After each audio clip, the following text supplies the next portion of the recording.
Hey YouTube, Untamed here. So I figured do something a little bit different today and just have you join me as we drive into town.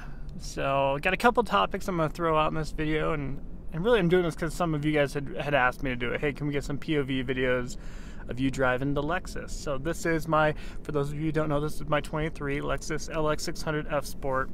Had it for almost a month now, or actually I think just at a month. Bought it, yeah. So 3 or 4 weeks ago I bought it. I've been loving it. And yes, I know my fuel light is wicked low right now. So that's where we're on our way to take care of, get some gas in this thing.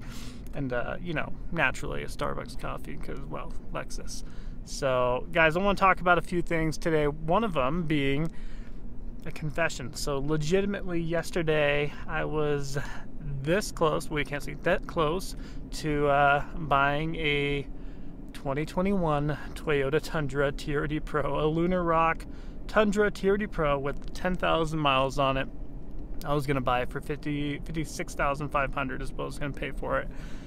I decided not to because in order to really justify even getting the Lexus, to be honest, like the Lexus and the Escalade, it's a lot, right? I mean, that is a lot of money to tie up, and yeah, it is. Even with just those two vehicles, I don't love how much I have tied up in them, especially since I want to build a barn, want to build a 60 by 40 shop so we can legitimately open up Untamed Motors, the dealership portion.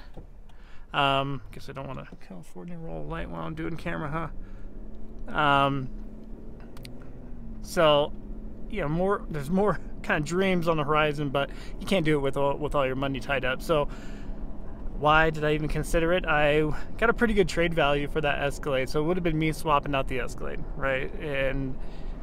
But the problem is it was down in Texas, and we need the Escalade at the end of the day. The Escalade is, legitimately the only third row vehicle that I've ever owned that has tremendous cargo space out back. So it's the only vehicle that can actually fit our whole family and the strollers and everything we need with our family as we travel places. The Sienna, the Toyota Sienna that we own, the 23 Sienna 25th Anniversary Edition was great, but it's just, like, legitimately that cargo space is just not ideal for families. And I mean, I understand some people make it work all the time. Minivans are like the thing to do. Super comfortable for your kids. Their accessibility in it is great. Sliding doors is wonderful, especially in windy Wyoming. We love that. There was a lot to like 36 miles to the gallon. We love that. It's just not ideal at all when it comes to having space out back. We're always cramming the strollers in there. We have 4 kids, so I don't know. If you have 3 kids, maybe you're okay. If you have 3 or less, I think you're gonna make do just fine. But it was always a struggle. So we need the large ESV version of the Escalade, or the suburban version of the Escalade. By the way, this is my first time driving the LX in snow, and with these BF Goodrich KO2s, not a single issue.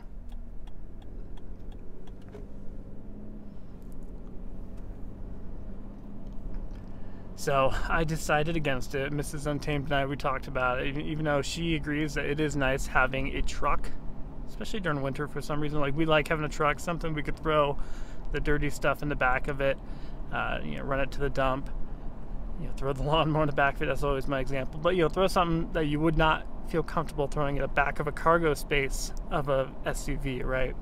And especially an LX600. So I don't know, I've always kind of eyeball them, and whenever I see good deals with low mileage, I always really consider it. And for fun, I threw out the Escalade VIN number to him to see what kind of trade value he'd do, and he came up a little bit and came down a little bit. So really considered it. All this to say, it's a moot point, and we're not going to do it. But the effort was there, and the dream was there yesterday as I was talking to him. It's just, we need the family hauler too. So ideally, it would be me getting rid of this and getting a Tundra, right? I mean, it'd be me having a truck as my daily, but I don't know, like this, I feel like I can never have an SUV as a daily because of that, right? And this really is like my dream SUV. Well, the 300 series Land Cruiser is my dream SUV. having that. Having a GR Land Cruiser LC300 is the dream, but this is the US dream anyway, for me. In other news, for fun, another fun topic for, I know some of you care, but it is nice seeing prices come back to reality. So a lot of, I follow Ford Raptors very closely. I follow like 6 or 7 groups on Facebook. I'm always following the prices of Ford Raptors. You know, the Raptor R in particular, that's a really good gauge of what the market is doing. I shouldn't say good gauge because it's always been awful when it comes to the markup, but watching that markup fall has been pretty reassuring anyway, because those used to be $50,000 easy above MSRP. Now, pretty commonplace, you're starting to see them at $15,000 to $20,000 over MSRP. So they're coming down to reality, and I don't think it'll be long, it'll be within the next year, that we'll see them at MSRP. So that is reassuring, and MSRP for that is $111,000. Same goes for the 37 Performance package. The 37 Performance package Ford Raptor typically runs a $10,000 MSRP historically, and left and right $10,000 over. You guys know I've owned that 2021, the one I owned, Ford Raptor 37 package. Even I paid a markup on that back in the day, and I hated doing that, but that markup was phenomenal, the one I paid, and I still ended up selling it for a few grand more than what I paid. So all that to say, 37 Performance packages, they're going every day. Every single day I see a 37 Performance pack at MSRP, and I love seeing that because normally they were always selling for above. So that is great to see. And standard Raptors are even a couple $1,000s off MSRP, I'm seeing. So for those Ford Raptor fans out there, people who've been on the fence, now's a really good time to consider getting one if you've been eyeballing them. That is another vehicle similar to the Tundra TRD Pro, similar to the Land Cruiser, that you can buy, drive it for a while, and still get the vast majority of your money back. So I always love vehicles that do that. The LX here kind of remains unknown. I don't really know. I mean, it's the high-end luxury segment SUV. Historically speaking, they don't do well when it comes to resale. Not the LX per se, but just that segment of SUV doesn't typically do well.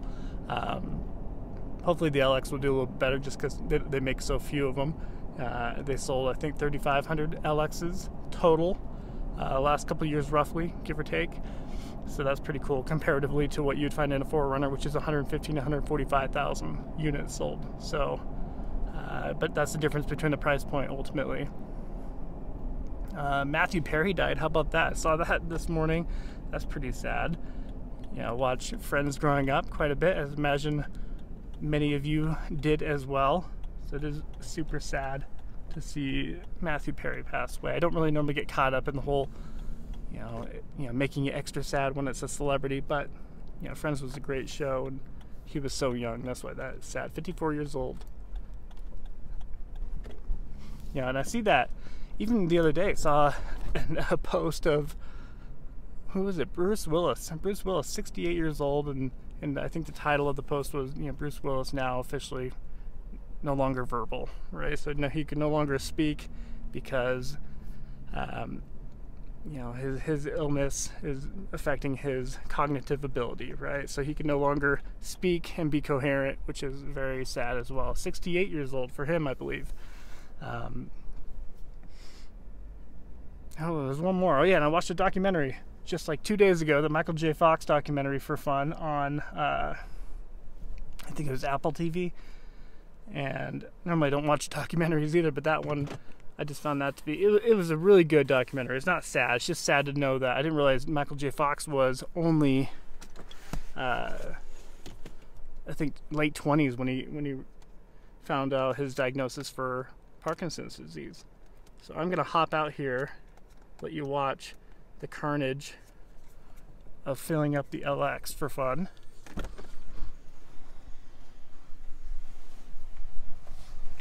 So we've got the gas cap release right here. So we are on EE at the moment.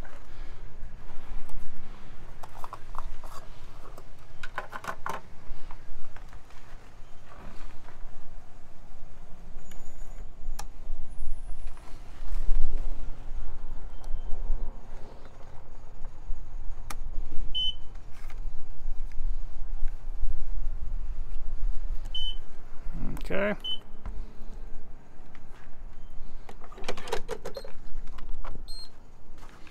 premium when I do it. And I know that is an unpopular opinion, but I always do premium. Mavericks Adventure Club and Adventure Club Nitro cards are free to sign up and give you discounts on every gallon every day.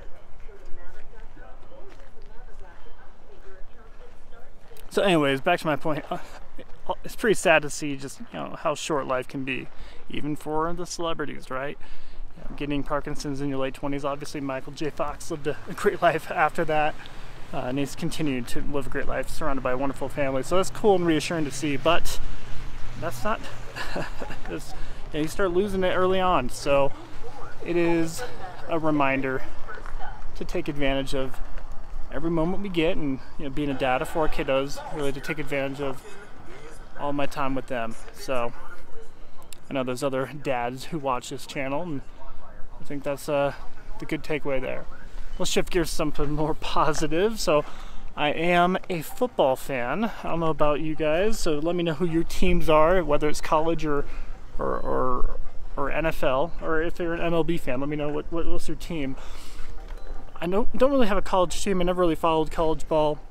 My college did play, of course, and they're pretty good, but the team that I follow now is University of Wyoming, naturally just being in Wyoming here. So the Cowboys, and they're actually doing really good. Normally they don't do that well.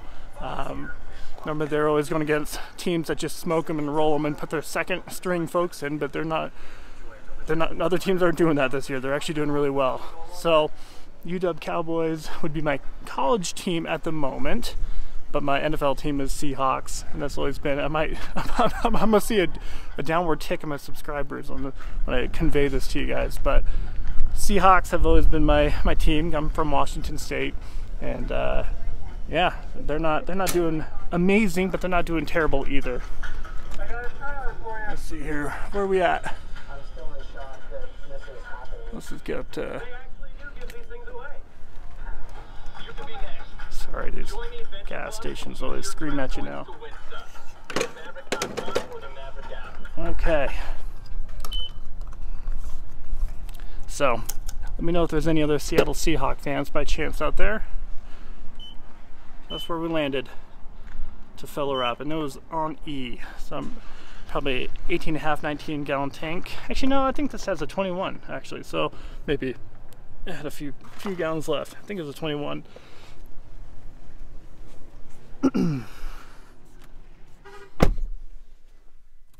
Alright.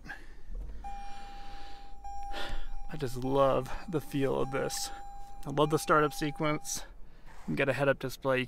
You can't see it from the angle here, but it does have wireless Apple CarPlay too, but I'm actually recording from my phone today, so, well, with an external mic. So it is, normally that would pop up here, and it does look a lot better than that screen there. Okay, let's be underway. Let's run over to another very important spot.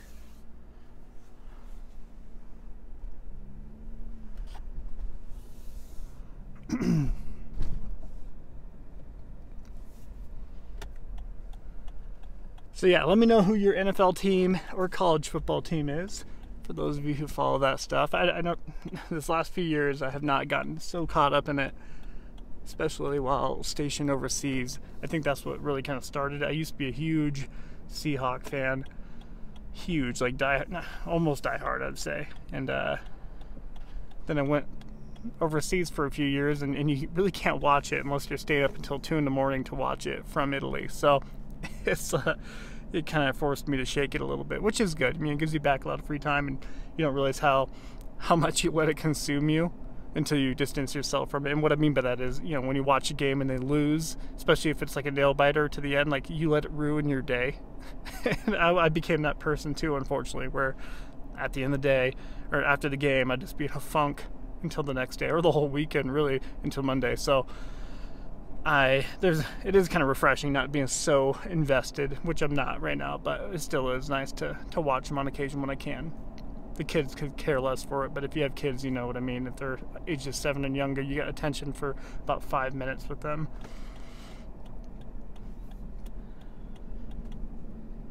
Well, let's go by Starbucks. I mean, like, bypass it, and let's go to a different one down here. So this is Cheyenne, Wyoming. For those of you who don't know, that's where we reside, and we love it here. You know, you guys know I left active duty Air Force after about 9 years, and that was a really tough decision because I loved the Air Force. Air Force is amazing. It was always a positive experience, and everything about it was just great. My wife and I, we loved it, but we PCS 5 times in 9 years. And you know, now that we have a 6-pack total, kids, and I don't know, we really did appreciate the slower pace of life that we found when we were stationed here in Cheyenne before. And it really is super conducive for raising a family. So kind of put a halt to PCSing so much and focus more on family. I'm sorry for what you're about ready to hear. Hi, how's it going? Hey, good, and you? Pretty good. Can I grab a name for you? Yeah, Mick. Alright, what can we get started for you? I'll do a 32-ounce frostbite. Alright. Anything else? Yeah, and I'll do a white chocolate mocha, 20 ounce. Is that hot or ice? Hot, please. Alright. What else for you? That should do it. Awesome. It's going to be $13.57 at the window. Thank you. Alright, well, I'm gonna try not to freak this girl out with the camera. I'm gonna do a pause. Pause X. Okay, mission complete. Officially a drug addict. How about that? I don't know, I may just edit out what I ordered there because it is a little embarrassing. Okay.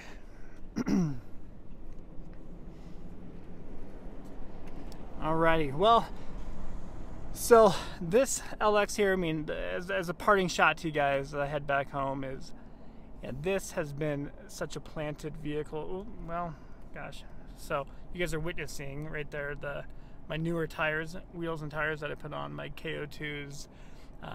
It's weird. They register sometimes. They'll read 34 psi per tire. They read, but oftentimes it's like half the time they do not read. So maybe just gotta run to a tire store and have them maybe resync them. But the weird part is it is on and off. That's why I don't really understand it. Normally it's one or the other, right? So anyways, guys, definitely loving the LX here. It is such a planted vehicle. I get the same feeling that I had in my LC200, my Land Cruiser Heritage Edition.